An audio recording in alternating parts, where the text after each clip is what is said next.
Hi everyone, hope you're all staying safe and well. Bernard here with the Citizen Channel big match review, isn't it? We look at a sort of cruise control game, wasn't it, last night at Turf Moor? Burnley 0, Manchester City 2. Yeah, 6 p.m. kickoff. Yeah, we sort of get to the stage where if we're a couple of goals ahead in the first half, if we get another goal in the second half, fine. If we don't, do we? Because we're quite confident of keeping teams out. I mean, it'd be nice to add it to that 2-goal lead at half time, wouldn't it? Anyway, I'm going to have a talk about that anyway today with a quick match analysis. And of course, the match stats and the Manchester Evening News, Mr. Bukowski's ratings and my own personal ratings as well. We'll have the quirky stats, of course, quite a few last night. And any conclusions we can make, both us and them, with a big game. We've got a big game on the way, haven't we? But obviously there'll be more of that in the preview, but I will touch upon it today, obviously. And of course, just a couple of newspaper headlines and the newspapers I bought today. Right, there we go. Please, if you're new to this channel, push that subscribe button, push the bell notifications. I'm trying to get to 1,000 by the end of May or the end of the football season, whichever comes last.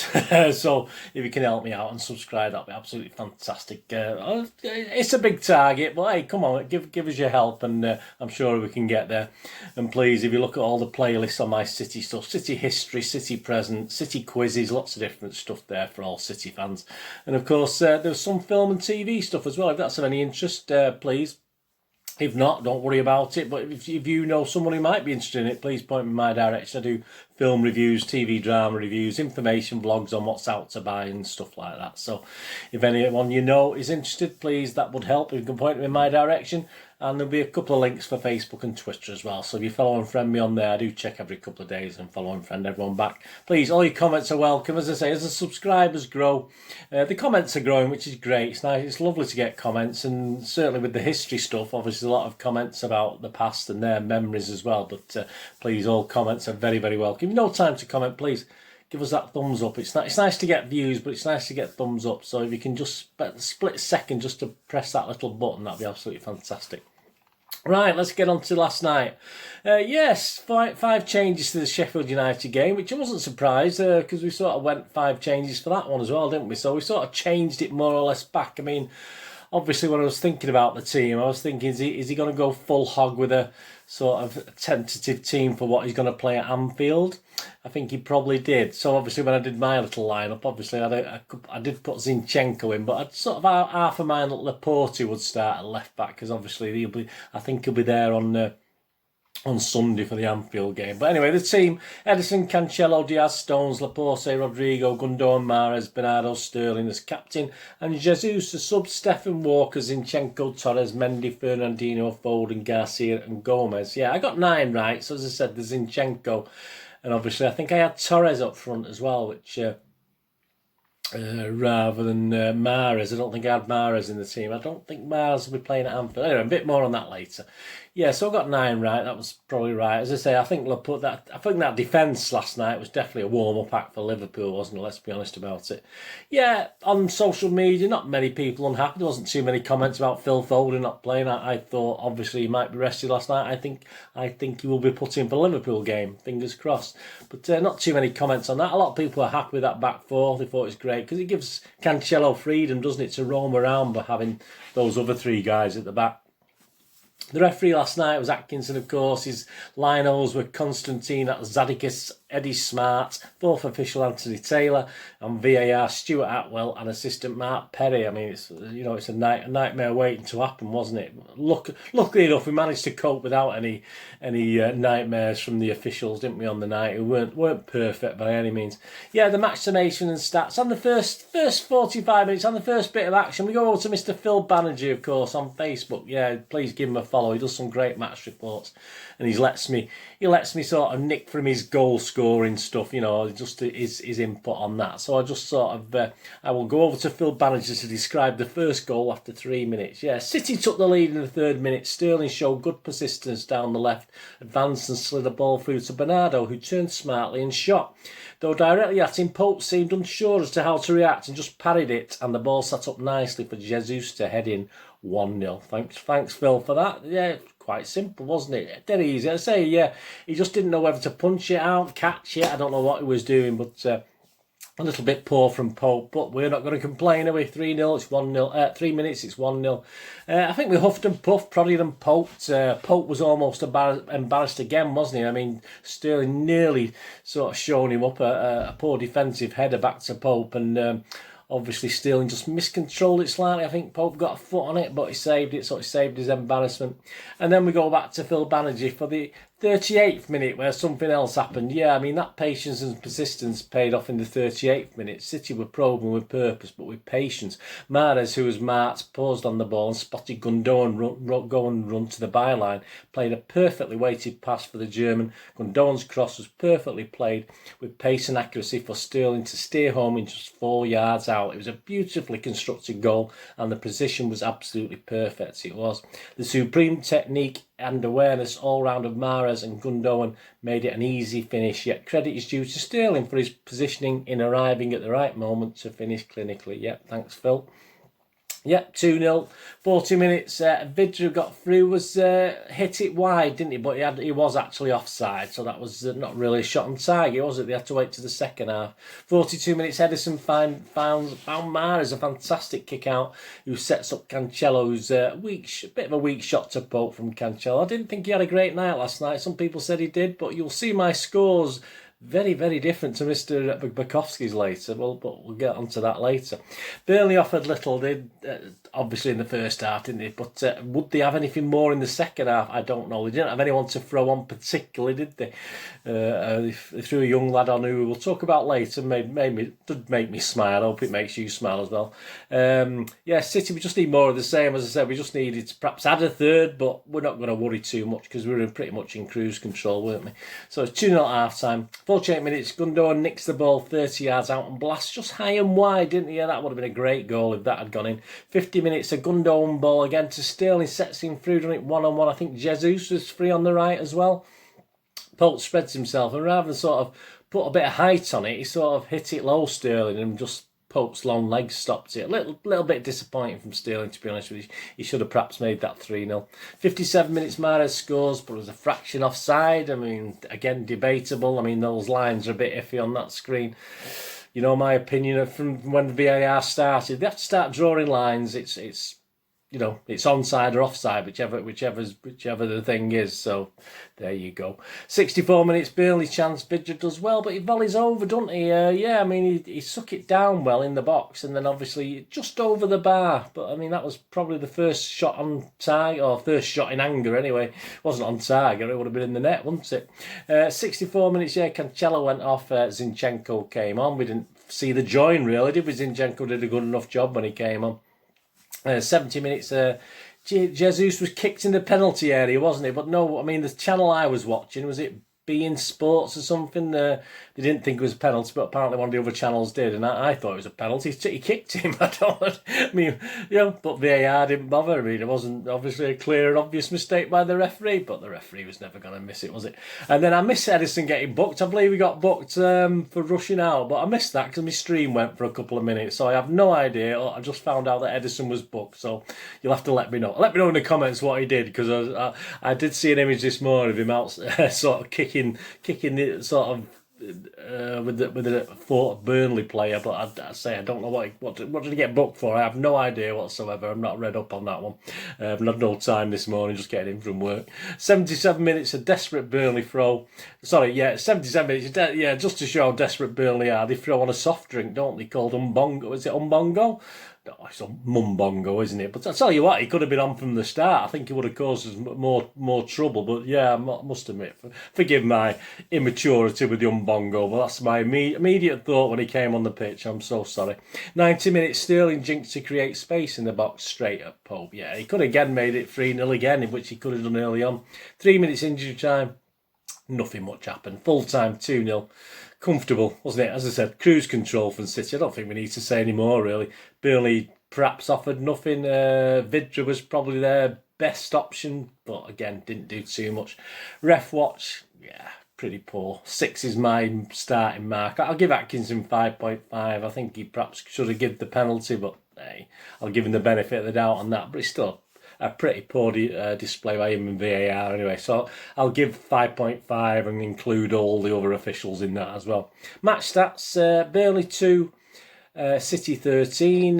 Burnley has 0 on target of those two. City has 6 on target out of 13. So not too bad considering we didn't have masses of stuff. I mean, corners, Burnley had 1 and we had 3. There's not many corners. I'm glad I didn't do the corners on the odds market, that's for sure. On possession, 75% for City. Passes, 268 for Burnley, 802 for City. Completion, 91% City. That's high. That's one of our higher ones. Completion by Burnley, 73%. About average, really. 8 fouls by Burnley, 5 by us. Right, on to the player ratings. Yeah, Simon Pekowski's my starting score last night. My base is 6 for a sort of ordinary game. I'm going to start at 6.5 because we were comfortable, weren't we? So if I think a player performed better, he'll get higher. If I think he performed less, he'll get lower. I'm not sure what Mr. Pekowski's starting thing is, but you will see there's quite a big difference today. And obviously, looking at the internet, I'm probably different to other people. But what I do is actually when I watch the game, obviously if I go to the games, I can't do this. But when I can watch on the TV, I put little crosses. Not if they do everything wrong, but say someone does 2 or 3 things wrong, they get a cross. And obviously, when I look at it's great because when you look back and think, well, this guy's got 4 crosses and 1 tick, So I mean, I've got to run to and then you sort of try and relate it to the game. So that's how I do it anyway. And this is so if that explains because I'm going to be quite different here to what Pekowski came out with. Anyway, I'll start with Pekowski's and I'll add my little bit at the end. Yep. Ederson may not have had many shots to save, but was an integral part of the build-up as Burnley pressed high and well, only for him to slice through their lines. A mark off for the yellow. Yeah, as I said, I don't understand. I didn't know what the yellow was. Simon's give him 7. I'll give him 7. I'll give him half a point extra because I don't know what the yellow was for. Perhaps he was a bit petulant, but he did create 2 or 3 great chances in the game, so I think he was well worth a 7. Cancelo, not for the first time. The opposition simply didn't know how to go about stopping him. He didn't contribute directly to a goal, but his runs and deliveries made him a regular threat. He's given him 8, and this is my first thing. I've only given him 6. Cancelo, I thought it was poor. I didn't think he really contributed anything again last night. Yeah, he did a few little things, but nothing special. So I'm knocking half a point off because I had at least 3 crosses against his name. So there you go. Yeah, that's me, and I'm going to stick by it, Your Honour. Stones, had to sit and watch Laporte impress against Sheffield, but has surely earned a starting spot for Anfield with another confident, committed performance. Yeah, I think he has anyway. So Simon's given him an 8. I've given him a solid 7. Yeah, no problem last night. They weren't really tested that much with it. Diaz, when did he last make a mistake? Here's another one. When did he last make a mistake or have an iffy game? October, arguably. Diaz let nothing past him and led the team from the middle of the 3 centre-backs. He's give Diaz an 8. I have give Diaz 5.5. I had about 4 or 5 crosses against Diaz. And as I said, it's not just one, that's not 4 or 5 mistakes. That might be 10 or 12 mistakes. I thought he was absolutely awful last night. I thought it was one of his poorest games I've ever seen him play. So I'm hoping he gets out of his system before Anfield. I'm probably in the minority, but that's my opinion. I thought he had a poor game. Simon thought he had a great game. It's amazing how views differ, isn't it? Yeah, so there you go. Too many crosses on my sheet, Diaz. I love you to bits, but sorry, you're only getting a 5.5, which is my lowest today. Laporte, he brings what no other defender can with his wonderful left foot that helped him create an opening goal. A curious pre-match interview. I didn't see that. I'll have to catch up with that. But also convincing from the first whistle. Simon's given him an 8. I'll give him a 7. Yeah, again, better than my average. I thought it was all good last night. No problems. Rodri, another commanding performance in front of the back line. Nipping in to break up any Burnley attacks and setting a brisk tempo with long diagonal balls to the channels. Yeah, he's given him 8 again. I've given him a 6. I wasn't impressed with Rodri last night. I mean, and I'm not going to watch the game again. I'm not on City Plus anyway because they stopped taking me payments. I can't be bothered with them. So I'll stick with my 6 because I say my crosses and my 6. I'm sorry, they don't lie. They're on my sheet of paper in black and white. So hey, there you go. Gundogan outstanding yet again. If this isn't the form of life, then it's certainly the form of his City career. 1 excellent assist and close to having more goals and assists. Give him a 9. He's very, very generous, Simon. Stuart Brennan never used to be this generous. I'll give him a 7.5. Yeah, he's one of our better players, but I've not gone mad with the marks tonight, if you notice. I think we just say cruise control. Bernardo does indeed look to be back. He's scampering, running and blistering left foot set up the first goal, and his energy in midfield has helped to cover for De Bruyne's absence. He's given him a 9. Yeah, I mean, if I was marking my players high, I would have probably given him a 9 as well, but I've given him a 7.5, which is my joint highest today, because he did run himself ragged.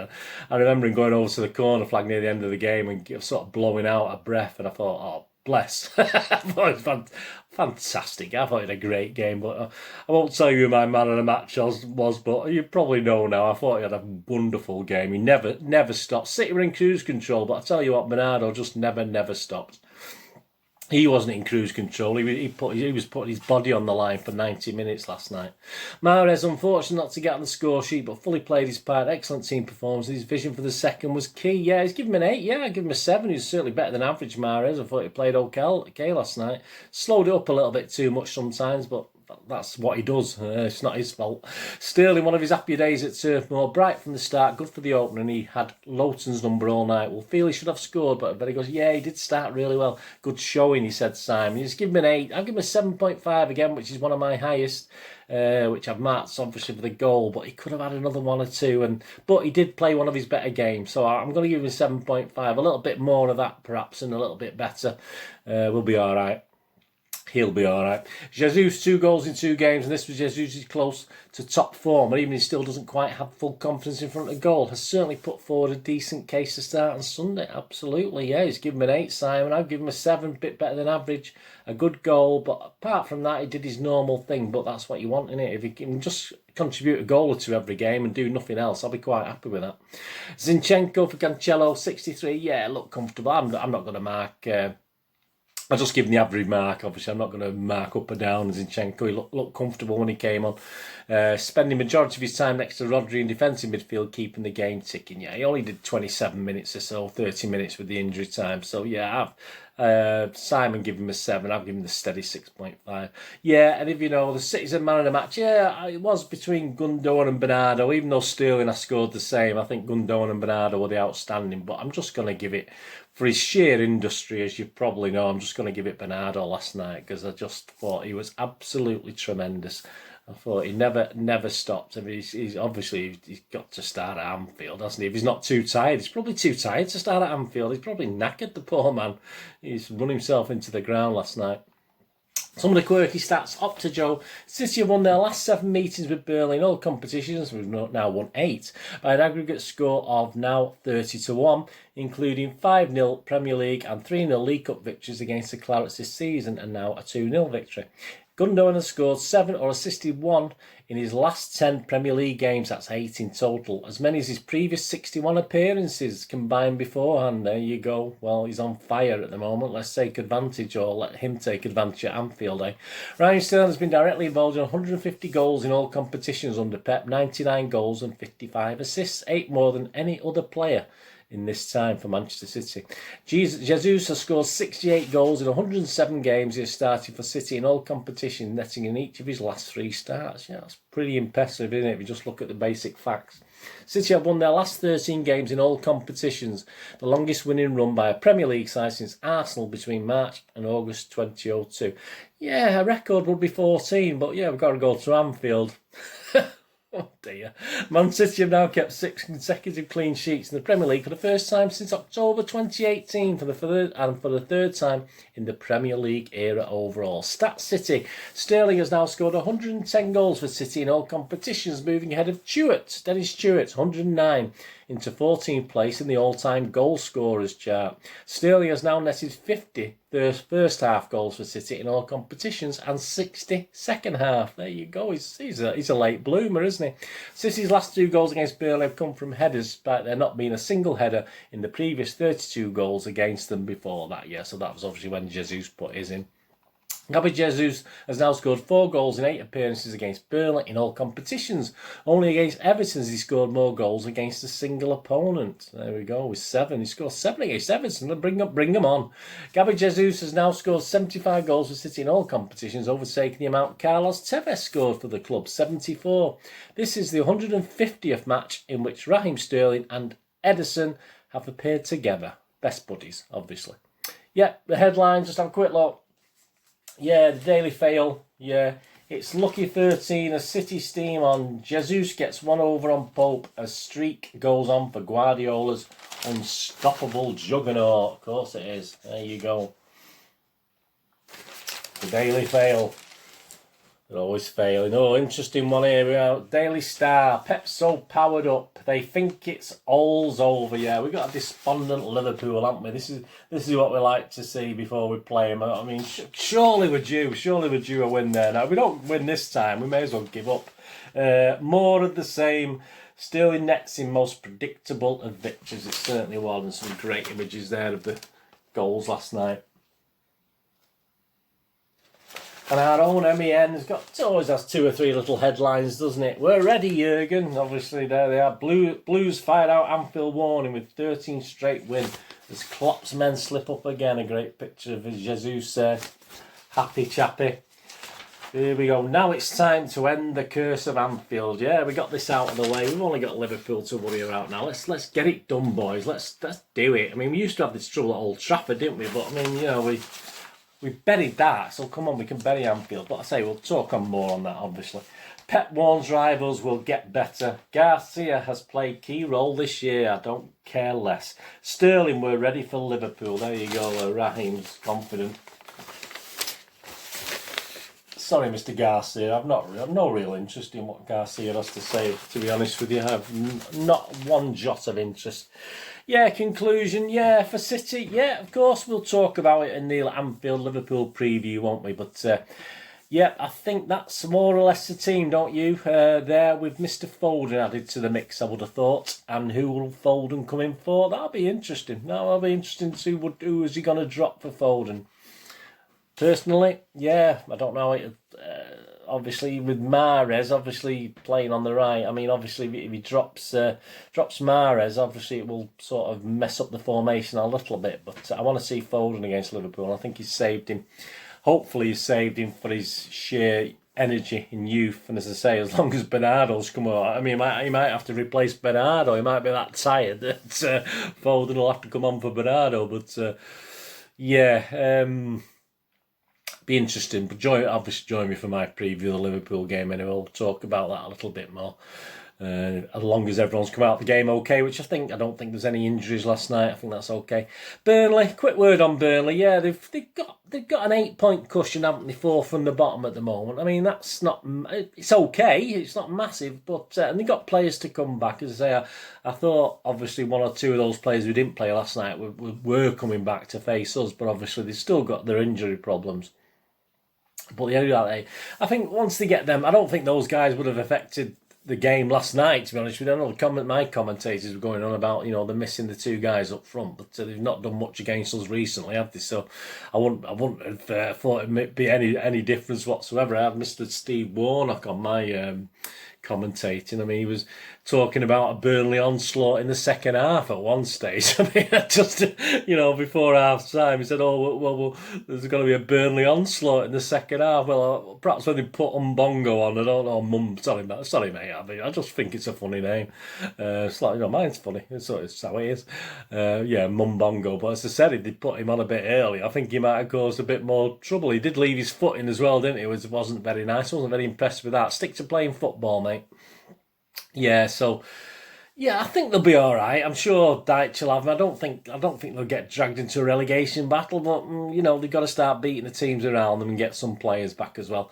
Off the pitch, I do worry about them a bit more. There's been a bit of a takeover, hasn't there? I think, I'm no financial analyst of any type, but I believe they've been loaded down with the guys who took them over with debt to pay. And Burnley, as far as I know, have always been quite well run and not had much debt, so that's a bit worrying off the pitch for Burnley. I've no real dislike for Burnley, to be honest. I know a lot of people joke about Burnley and the people and counting a certain number of fingers and stuff like that. I don't sort of go with that. I mean, it's a shame. It's just a Lancashire town at the end of the day. We're all Lancashire now. We're all English. Yeah, I've no... You know, I don't like Dyche particularly. He gets on my nerves a little bit sometimes. He's full of it, obviously. But, yeah, I have no real qualms. I mean, I think they can play better football sometimes. I mean, they are what they are, aren't they? They play to the strengths, which is fair enough. But I think they'll be all right anyway. Anyway, thanks for joining me with this little Obviously, big match analysis of Burnley 0, Manchester City 2. And of course, I'll be back with that preview of the Liverpool game. And please check out my my links there and my horrible histories. Yeah, October 1995. We had 2 trips to Anfield in the space of 4 days, and as part of my horrible histories feature, because it was a horrible history, even though Mr. Ball seemed to enjoy certainly the league game anyway. Yeah, please have a look at that. It's proving quite popular. There's nothing wrong with showing horrible stuff, is it? It makes us know where we've come from. Let's never forget where we've come from and where we may end up back to as well. There's no guarantees in this life, is there? So please check that out, and there'll be a link below and a link on screen, etc. for you to check that out. Thanks for joining me for this big match analysis. Whatever you do with your day, have a great one. Look after yourselves, look after your friends, look after your families. More importantly, let's all look after each other. Till we meet again here on the Citizen channel. Perhaps you flick across to have a look at my film and TV channel, wherever it is. All I ever ask of you, everybody out there, is please stay safe, Blues. Come on, City. Thanks for watching. Bye-bye.